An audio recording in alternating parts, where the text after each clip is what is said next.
Monday. Very good. ఏంటి రోజు? Monday అంటే సోమవారం. కదా ఇది ఎలా కనిపిస్తుందన్నా?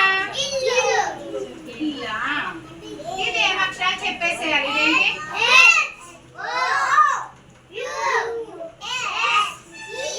Very good. ఏంటి? హౌస్. ఏంటి?